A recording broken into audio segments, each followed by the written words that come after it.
Assalamualaikum. Today's topic is two dimensional arrays, but आज के topic को स्टार्ट करने से पहले मैं रिव्यू दे देती हूँ कि हमने लास्ट लेक्चर में कौन कौन से टॉपिक्स को कवर किया. So first of all we talked about arrays and we have learned that how we can declare arrays in C++ language. Then हमने इनिशियलाइजेशन मेथड्स को देखा था कि एरेज में किस तरह से डाटा को इनिशियलाइज किया जाता है, एलिमेंट्स को इनिशियलाइज किया जाता है. ठीक है. Then we also learned about accessing array elements methods, कैसे हम एक्सेस कर सकते हैं जो एरेज के एलिमेंट्स होते हैं डिफरेंट उनको, और किस तरह से हम उन एलिमेंट्स को एक्सेस करके यूटिलाइज कर सकते हैं. फॉर एग्जांपल हमने एक एरे डिक्लेयर की और उसमें से हम किसी डाटा को सर्च करना चाहते हैं, किसी एलिमेंट को हम डिलीट करना चाहते हैं और अपडेट करना चाहते हैं, तो उस मेथड को हमने देखा था. ठीक है. Then we have learned about memory locations के मेमोरी किस तरह से असाइन हो रही होती है एरेज के एलिमेंट्स को. ठीक है. फॉर एग्जांपल मैं कहती हूँ कि मैंने एक फ्लोट टाइप की एरे डिक्लेयर की, देन फ्लोट का हमें पता है डाटा टाइप 4 बाइट्स रिजर्व कर रही होती है. ठीक है. तो अगर हमने एरे डिक्लेयर की 5 साइज की, तो हमने ये बात की थी लास्ट लेक्चर में कि एरेज की जब भी बात होगी तो दो चीजें आपने याद रखनी है.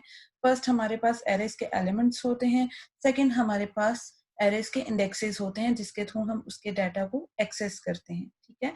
तो जब हमने फ्लोट टाइप की एरे ली तो सबसे फर्स्ट एलिमेंट का जो एड्रेस होगा, फॉर एग्जांपल मैं कहती हूँ कि मेमोरी में उसका एड्रेस होगा 1214. ठीक है.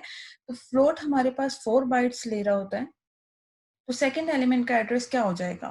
Guess. Yes, 1214 plus 4 is equal to 1218 हो जाएगा. ठीक है. तो इसका मतलब है कि हमारे पास जो भी डाटा होता है वो कॉन्टिग्युअस मेमोरी लोकेशंस पे स्टोर होता है एरेज में. ठीक हो गया. इसके अलावा हमने ये भी पढ़ा था कि हमारे पास अगर हम एरेज में डाटा को असाइन नहीं करते हैं, इनिशियलाइज नहीं करते हैं एरेज में, तो इसका मतलब है कि गार्बेज वैल्यू उसमें आ सकती है. फॉर एग्जांपल अगर मैंने किसी एरे को लिया है, मैं यहाँ पे आपको एग्जांपल के साथ बता देती हूँ. ठीक है. फॉर एग्जांपल जी मैं कहती हूँ कि मैंने डिक्लेयर की इंट टाइप और फिर मैं डायरेक्टली क्या करती हूँ जी, सी आउट करवा देती हूँ एरे ऑफ 2. हमें पता है कि कौन सा एलिमेंट होगा, एलिमेंट नंबर 3 होगा. क्यों? क्योंकि इंडेक्सेस हमेशा 0 से स्टार्ट होते हैं. अब देखिए यहाँ पे हमारे पास क्या है जी, हमने इस एरे को डिक्लेयर कर दिया पर इसमें कोई भी डाटा इंसर्ट नहीं किया. तो डायरेक्टली मैं जब इसको सी आउट करवा रही हूँ तो ऑब्वियस सी बात है इसके अंदर कोई भी डाटा नहीं पड़ा हुआ, तो कंपाइलर क्या करेगा? गार्बेज वैल्यू हमें दे देगा. ठीक हो गया. तो ये चीजें हमने कवर की थी. फिर उसके अलावा हमने एग्जाम्पल देख ली थी इसकी. इसी टॉपिक को आगे लेके चलते हैं. उससे पहले मैं बताती चलूँ कि हमने देखा था कि जो एरेज होती हैं उसकी टाइप्स कितनी होती हैं. हमने कहा था कि बेसिकली जो टाइप्स होती हैं वो यूज हो रही होती हैं, एक सिंगल डायमेंशनल एरे जिसे हम लीनियर एरे भी कहते हैं, and second one is multi dimensional array जिसमें ज्यादातर जो यूज हो रही होती हैं वो 2 डायमेंशनल एरेज यूज हो रही होती हैं. ठीक है.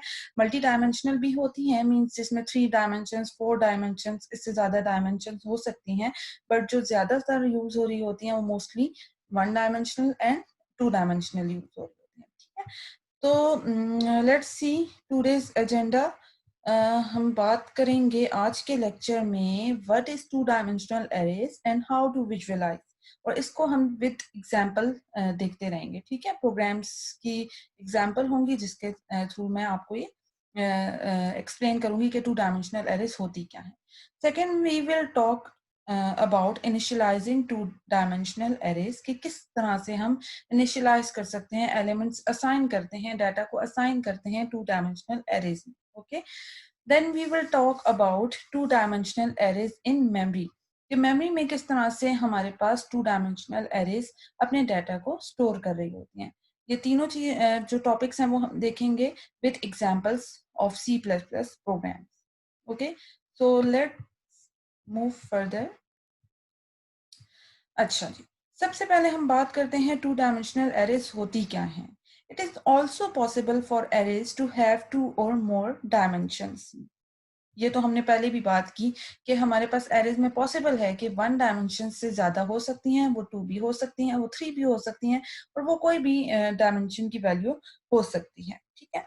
The 2 dimensional array is also called a matrix. Okay, जब हम बात करते हैं मैट्रिक्स की तो आपको याद होगा, आपने मैथ्स में पढ़ा हुआ होगा कि हमारे पास मैट्रिक्स किस फॉर्म का होता है।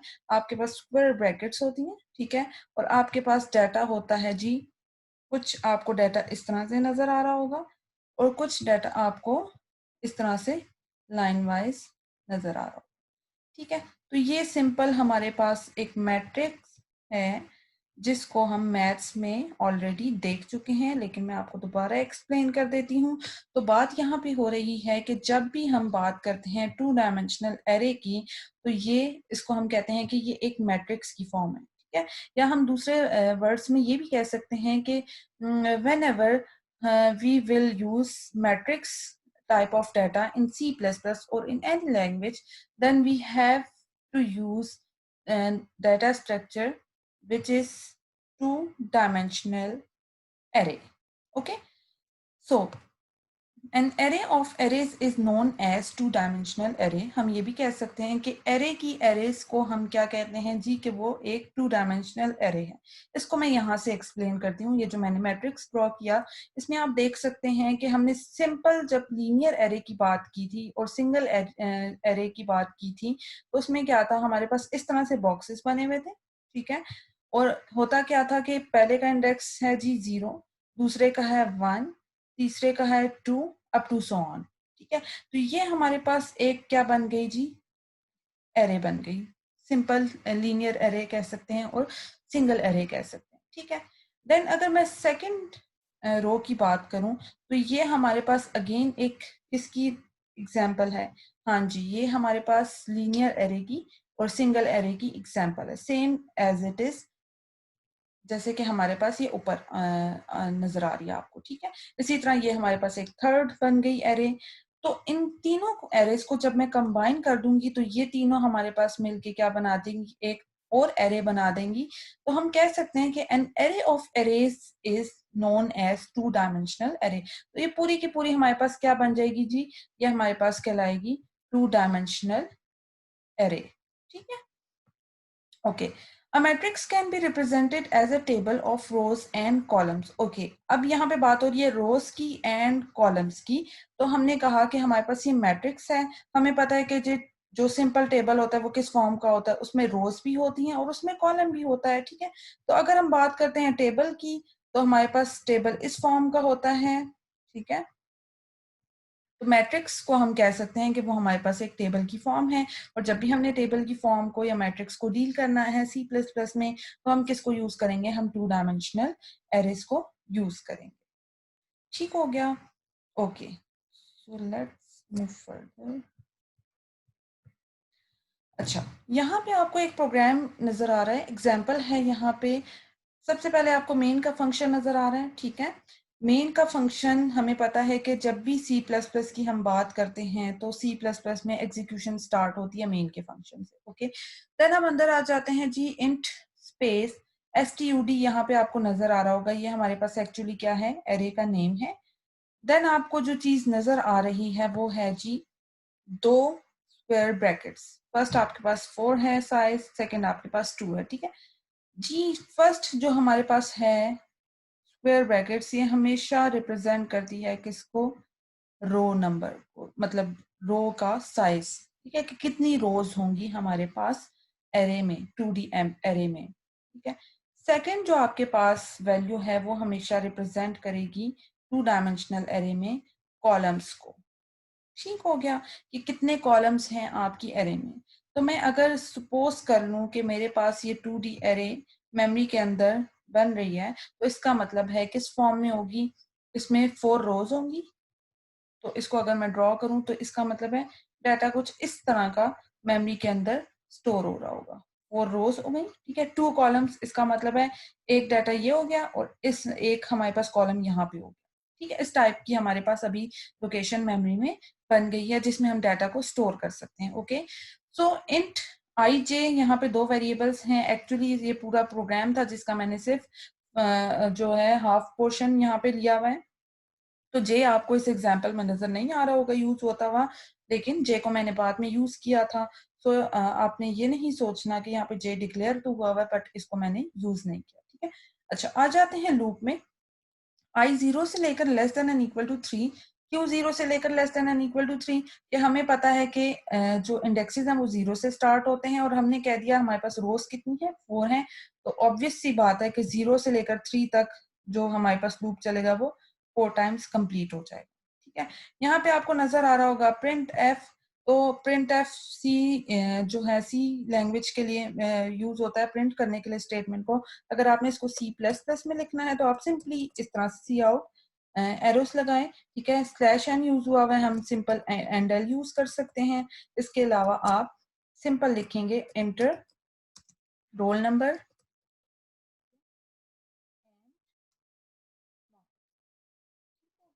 इसको आपने इन्वर्टेड कॉमर्स में बंद किया, सेमी कॉलन लगाया, तो ये हमारे पास स्टेटमेंट कन्वर्ट हो गई है सी प्लस प्लस में। तो दोनों की आउटपुट सेम आएगी। सो कोई खास डिफरेंस नहीं होगा। ठीक है, तो ये हमारे पास स्कैन एफ यहाँ पे आपको नजर आ रहा होगा। सेम इसी तरह से स्कैन एफ के लिए हम लिख सकते हैं सी इन एरोस आपने यूज किए, आपने प्रिंट करवानी है std जो कि एरे का नेम है।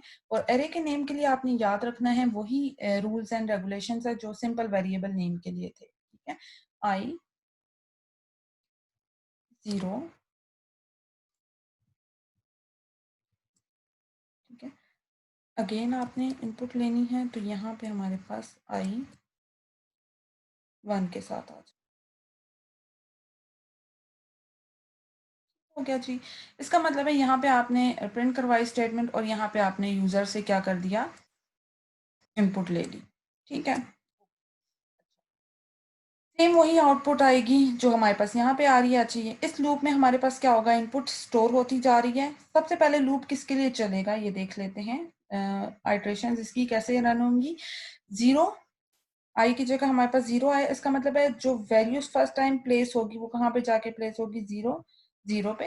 ठीक है, उसके बाद यहाँ पे हमारे पास आई अगेन जीरो है उसी स्टेटमेंट में और 1 पे। ठीक है, तो यहाँ पे हमारे पास ये रो नंबर 0 है, ये रो नंबर 1 है, ये रो नंबर 2 है और ये रो नंबर 3 हो गया।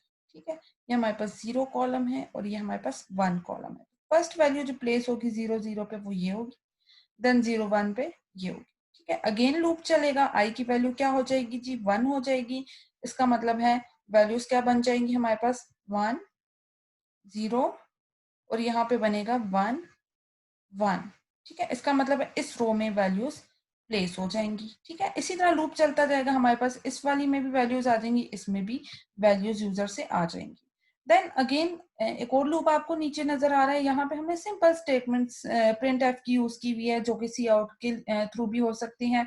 आपको ये क्या प्रिंट करके देगा, सबसे पहले हमारे पास आई उसी तरह से 0 0 होगा। ठीक है, यहाँ पे 0 1 होगा। ठीक है, अगेन लूप चलेगा, इसका मतलब है फर्स्ट रो की वैल्यूज प्रिंट होकर आ गई। अगेन लूप चलेगा, आई 1 हो जाएगा, इसका मतलब है ये वाली वैल्यू और ये वाली वैल्यू आपके पास प्रिंट होकर आ जाएगी।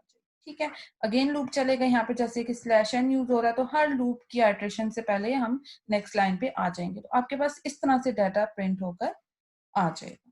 ठीक है, तो ये सिंपल एग्जाम्पल थी कि किस तरह से हम जो 2 डायमेंशनल एरेज हैं उसको यूज कर सकते हैं सिंपल प्रोग्राम में, कैसे हम इसके अंदर जो है इनपुट ले सकते हैं डाटा को और कैसे उसको प्रिंट करवा सकते हैं। ओके, आगे चलते हैं।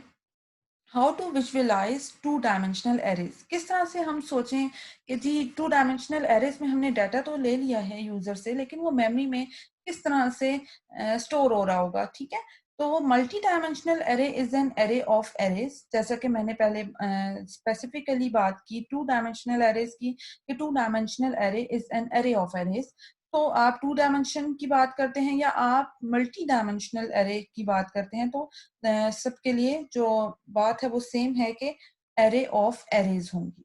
ठीक है, अच्छा कैसे हम 1 डायमेंशनल एरे को डिक्लेयर करते थे, हमें पता है जी कि हमने डाटा टाइप ली, स्पेस नेम लिया वेरिएबल का। ठीक है, स्क्वायर ब्रैकेट्स आई, सिंगल एरे की बात हो रही है 1 डायमेंशन की तो इसका मतलब है 1 स्क्वायर ब्रैकेट आएगी, यहाँ पे साइज आ गया सेमीकोलन। अब यहाँ पे हमारे पास 5 बॉक्सेस हैं, तो इसका मतलब है कि जैसे ही हमने इसको डिक्लेयर किया तो मेमोरी में इस तरह से बॉक्सेस बन जाएंगे और इनके इंडेक्सेस होंगे 0 1 2 3 4। ठीक है। अच्छा, अब अगर हम 2 डायमेंशनल एरे की बात कर रहे हैं तो क्या होगा? अगर इस तरह की एरे है कि फर्स्ट में हमारे पास 4 रोज हैं, सेकंड हमारे पास 5 कॉलम्स हैं, तो टोटल हमारे पास कितने बॉक्सेस बनेंगे? 4 रोज हैं, इसका मतलब है 0 1 2 3। ठीक है। इस पूरी रो में रो नंबर 0 रहेगा, कॉलम्स चेंज हो रहे हैं, इसमें पूरी रो में 1 रहेगा, इसमें 2 रहेगा, इसमें 3 रहेगा। इसी तरह अगर हम कॉलम्स की बात करें तो टोटल वो 5 है, तो इसका मतलब है नंबर वहां 0 से स्टार्ट होगा और कहाँ तक जाएगा? 4 तक जाएगा। ठीक है, 3 4। इस पूरे कॉलम में वैल्यू क्या रहेगी? 0 रहेगी, इसमें 1 रहेगी, इंडेक्स की वैल्यू 2 रहेगी। सो ये हमारे पास 0 0 प्लेस बनेगी, 0 1 0 2 0 3 0 4 अप टू सो ऑन। ठीक है। इस तरह से हमारे पास क्या होगा? 2 डायमेंशनल एरेज में डाटा मेमोरी के अंदर स्टोर हो रहा होगा। ठीक हो गया। ओके।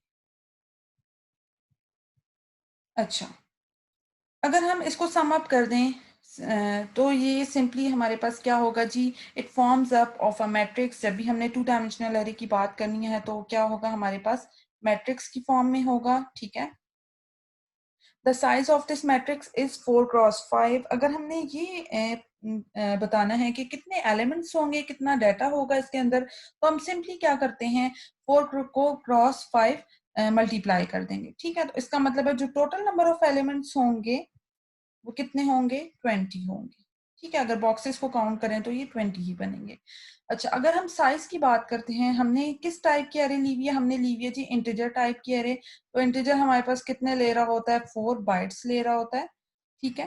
तो इसका मतलब है 20 एलिमेंट्स हैं, तो 20 को हम मल्टीप्लाई कर देंगे किसके साथ? 4 के साथ। ठीक है। तो ये हमारे पास कितने बन जाएंगे? ये हमारे पास टोटल बन जाती है वैल्यू 80 बाइट्स। ठीक हो गया। तो इसका मतलब है ये सारी की सारी एरे की जो जितनी भी है स्पेस है, ये कितनी बाइट्स रिजर्व कर रही है मेमोरी के अंदर? 80 बाइट्स रिजर्व कर रही है। ठीक है। तो इस तरह से हमारे पास क्या होता है? 2 डायमेंशनल एरेज मेमोरी के अंदर जो है लोकेशन रिजर्व कर रही हो। ठीक है। अच्छा जी, यहाँ पे देखते हैं सिंपल एक एग्जांपल दी हुई है कि ये हमारे पास जो हैं एलिमेंट्स हैं 1 2 3 4 5 6। एक एलिमेंट हो गया, 1 2 1 2 हो गया। रोज हमारे पास इस तरह है 0 1 2 3 और कॉलम्स हमारे पास 0 और 1 है। कॉलम्स भी ज्यादा हो सकते हैं यहाँ पे और रोज भी हमारे पास आगे मजीद ज्यादा हो सकती हैं। ठीक हो गया।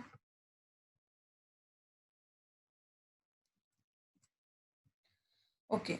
Initialising 2 dimensional arrays. अब हम देखते हैं कि हम किस तरह से डाटा को इनिशियलाइज कर सकते हैं, किस तरह से हम एलिमेंट्स को एरेज में स्टोर करवा सकते हैं। ठीक है। यहाँ पे आपको नजर आ रहा होगा, सेम हमने पहले भी बात की कि data type space variable name. यहाँ पे दो आपको स्क्वायर ब्रैकेट्स नजर आ रही हैं। ये हमारे पास रोज के लिए हो गया, 4 रोज होंगी और 2 कॉलम्स होंगे। ठीक है। इज इक्वल टू, यहीं पे हम डाटा को इनिशियलाइज कर रहे हैं। पहले हमने जो मेथड देखा उसमें हमने ये देखा था कि हम यूजर से कैसे वैल्यूज ले सकते हैं। ठीक है। बट यहाँ पे जो एग्जांपल है इसमें हम ये देखेंगे कि किस तरह से हम खुद से वैल्यूज को इनिशियलाइज कर सकते हैं। ठीक है। तो आपको यहाँ पे नजर आ रही होंगी 2 करली ब्रैकेट्स और उसके बाद सेमीकोलन, तो हम यूज करते ही हैं नॉर्मली। ठीक है। यहाँ पे जो आपको नजर आ रही हैं अगेन करली ब्रैकेट्स यूज हो रही हैं और 2 आपको नंबर्स नजर आ रहे हैं। ये हमारे पास 1 2 3 4 एक नंबर है और ये हमारे पास 56 एक नंबर है। ठीक है। इसका मतलब है कि जब हम बात करेंगे रो नंबर 0 की, ठीक है, तो कॉलम्स हमारे पास कितने हो सकते हैं? मैक्सिमम 2 कॉलम्स है। तो फर्स्ट वाले की जो वैल्यू होगी वो क्या होगी? 0 0 होगी। सेकंड वाले की वैल्यू क्या होगी? 0 1 होगी। ठीक है। इसी तरह सेकंड रो है हमारे पास, इसकी वैल्यूज क्या होंगी? 1 0 और 1 1। ठीक है। थर्ड हमारे पास रो है, इसकी वैल्यूज क्या होंगी जी? 2 0 एंड 2 1, ठीक हो गया। अच्छा, फोर्थ हमारे पास रो है, इसकी वैल्यूज क्या होंगी जी? इसकी होंगी 3 0 एंड 3 1, ठीक है। तो यहाँ पे हमारे पास कंप्लीट हो गई जी कि 4 रोज हैं और 2 कॉलम्स हैं। एक तो हमारे पास मेथड ये हो गया कि हम इस तरह से इनिशियलाइज कर दें जब डाटा को, मतलब एरेज में जब डाटा को हमने खुद से वैल्यूज असाइन करनी है रादर देन कि हमने यूजर से लेनी है। और इवन दिस वुड वर्क। कौन सा मेथड? एक हमारे पास ये हो गया मेथड, सेकंड हमारे पास ये मेथड भी होता है जिसमें सेम उसी तरह से हमने एक एरे को डिक्लेयर किया हुआ है 4 एंड 2, 4 रोज हैं, 2 इसमें कॉलम्स हो गए। अच्छा, 1 2 3 4 5 6 1 2 1 2। अब यहाँ पे देखें, ना ही इसके दरमियान में कोई करली ब्रैकेट एक्स्ट्रा आ रही है, ना ही हमने कोई स्पेसिंग यूज की है ऐसी कि हमें पता चल जाए कि कितने रोज हैं कितने कॉलम्स हैं। बट कंपाइलर यहाँ पे खुद से गेस कर लेगा कि हमारे पास 0 1 2 3 तक वैल्यू जाएंगी, ठीक है। और कॉलम्स हमारे पास कितने हैं? 2 हैं, तो 0 और 1 तक वैल्यूज होंगी, ठीक है। तो इसका मतलब है पहली वैल्यू तो हमें पता है जी, उसका इंडेक्स नंबर होता है 0 0, तो उससे नेक्स्ट का क्या होगा? 0 1 होगा, ठीक है। देन हमारे पास नेक्स्ट रो स्टार्ट हो जाती है, उसका होगा 1 0, 33 का हो जाएगा 1 1, इसी तरह इसका हो जाएगा 2 0, देन हमारे पास हो जाएगा 2 1, ठीक है। इसका हो जाएगा 3 0 और 78 का हमारे पास हो जाएगा 3 1, ठीक है। तो दोनों में से आप कोई भी मेथड यूज कर सकते हैं कि किसके थ्रू आपने खुद से डाटा को इनिशियलाइज करवाना है 2 डायमेंशनल एरेज में, ठीक है। आगे चलते हैं।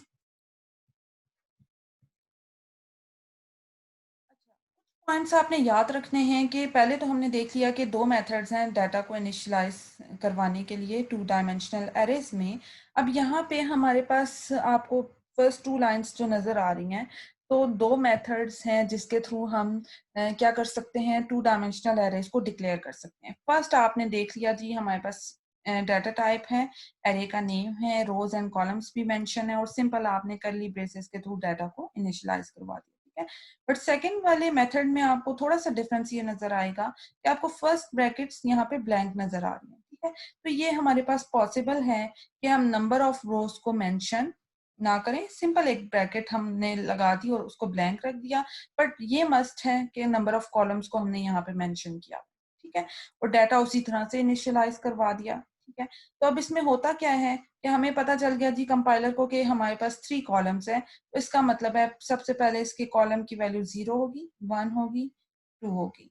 नेक्स्ट दोबारा से कॉलम की वैल्यू 0 1 2, क्यों? क्योंकि 3 कॉलम्स है तो 0 से लेकर 2 तक ही वैल्यू जाएगी। तो ऑब्वियस सी बात है, एक पेयर हमारे पास ये बन गया, मीन्स एक रो ये हो गई और एक रो ये हो गई। यहाँ पे इंडेक्स वैल्यू क्या चलती रहेगी?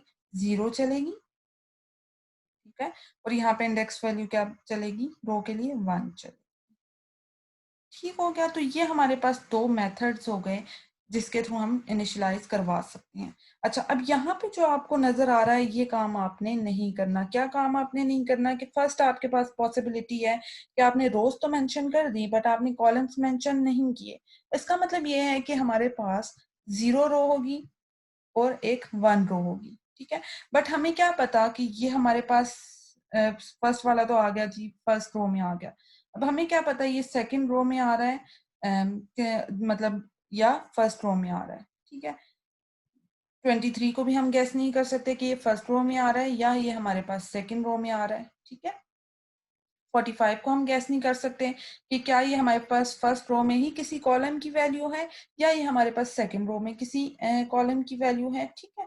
तो 2 रोज तो हो गई, पर डाटा को हमने किस तरह से डिवाइड करना है, ये हम यहाँ पे कंफ्यूजन आ जाए, तो इस तरह से आपने डिक्लेयर नहीं करना।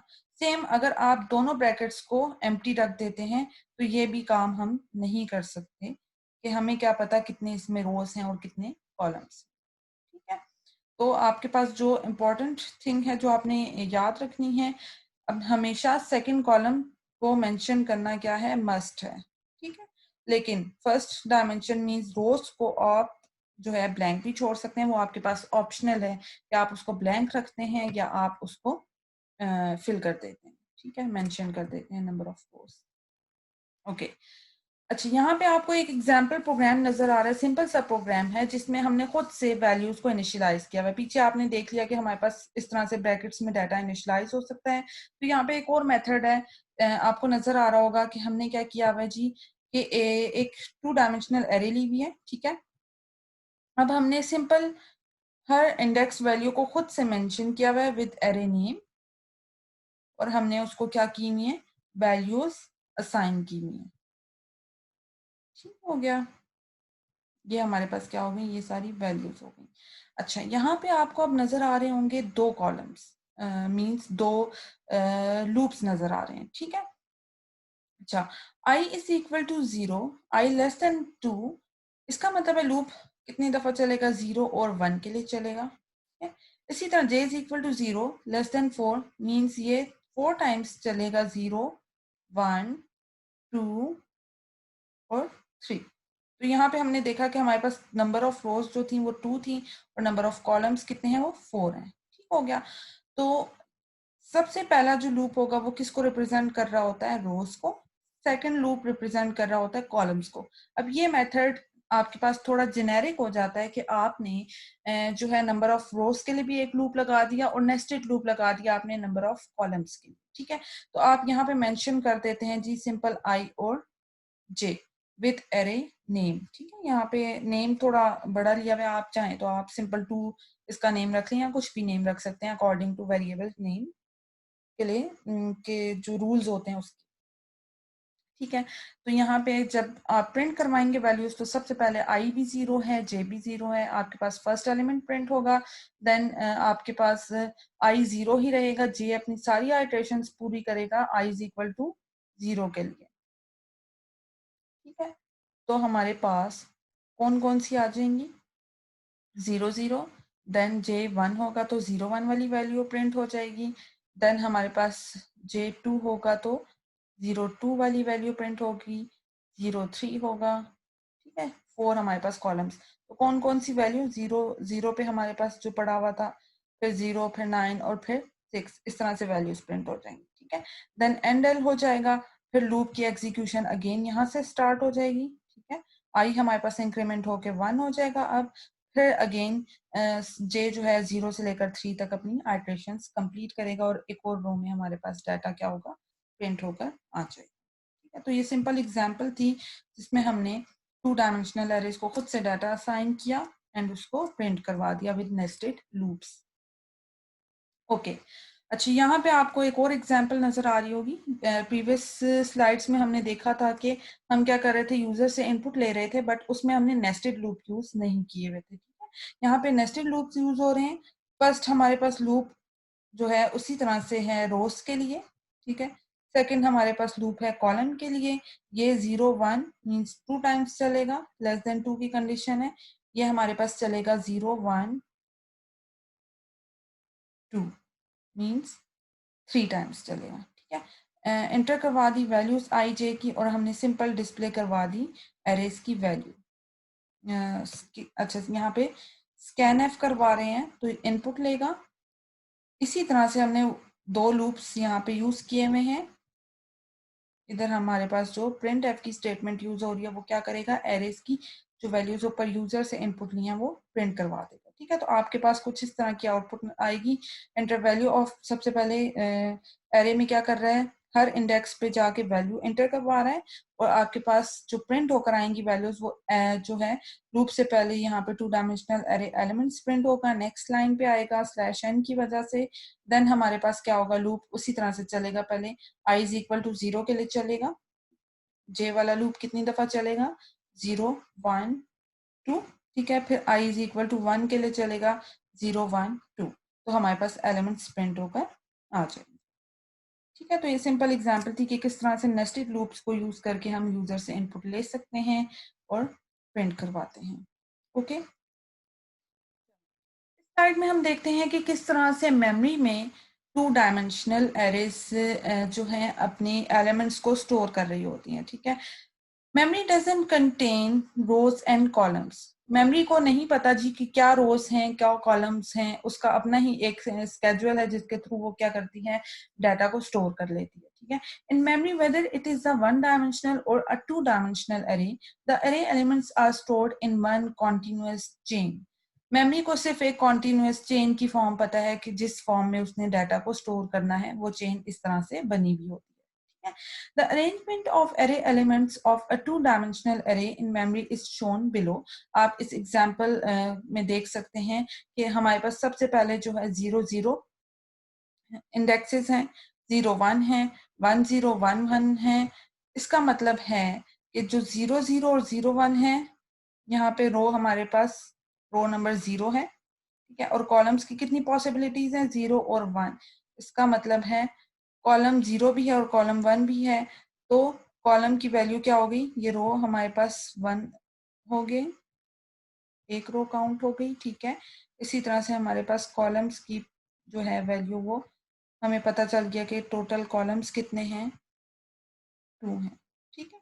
इसी तरह रो की वैल्यू 1 हुई 0 कॉलम के साथ, रो की वैल्यू 1 ही है 1 कॉलम के साथ। अगेन हमें पता चला कि एक और रो आ गई है, तो रोज कितनी हो गई, 2 हो गई, ठीक है। अगेन हमारे पास 2 0 2 1 3 0 3 1, इसका मतलब है टोटल रोज जो है वो हमारे पास कितनी है, 4 है, और कॉलम्स कितने हैं, 2 हैं, ठीक है। अच्छा, अगर आप यहाँ पे एड्रेसेस को देखें नीचे, जिनको हम डायरेक्टली डील नहीं कर रहे होते, हम एक्चुअली इंडेक्सेस को के थ्रू ही डाटा को यूज कर रहे होते हैं, तो यहाँ पे अगर एड्रेसेस को देखें तो हमारे पास 65508 हमने एज्यूम कर लिया कि फर्स्ट एलिमेंट का एड्रेस है। सेकेंड एलिमेंट का एड्रेस हमारे पास क्या है, 65510, देन 12, देन 14। इसका मतलब है आपके पास जो इंक्रीमेंट हो रहा है वो +2 का हो रहा है, ठीक है।